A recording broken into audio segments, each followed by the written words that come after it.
Joindre la douceur à l'autorité, c'est vaincre et triompher dans cette lutte où nous engage notre rôle de parents. Du reste, pour tous ceux qui commandent la condition fondamentale d'une maîtrise bienfaisante sur la volonté d'autrui, c'est la maîtrise sur soi-même, sur ses propres passions et impressions.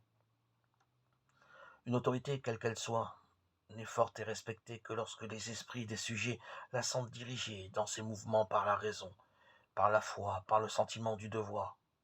Car alors, les sujets sentent pareillement que leur devoir doit répondre à celui de l'autorité.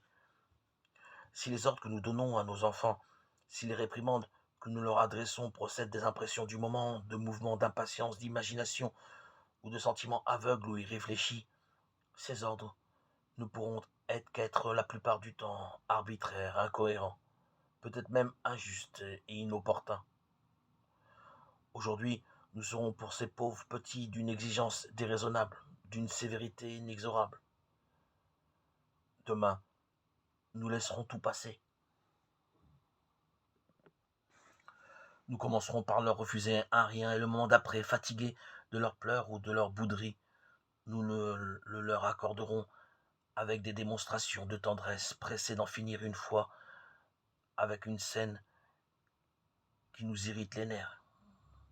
Pourquoi donc ne savons-nous pas dominer les mouvements de notre humeur, mettre un frein à notre fantaisie, nous conduire nous-mêmes alors que nous entreprenons de conduire nos enfants? Si à un moment donné nous croyons que ne pas nous sentir parfaitement maîtres de nous-mêmes, remettons à un moment meilleur la réprimande que nous voulons faire, la punition que nous pensons devoir infliger. Dans la fermeté paisible et tranquille de notre esprit, notre parole et le châtiment trouveront une toute autre efficacité, plus de pouvoir éducateur et plus d'autorité que n'en saurait avoir les éclats d'une passion mal dominée.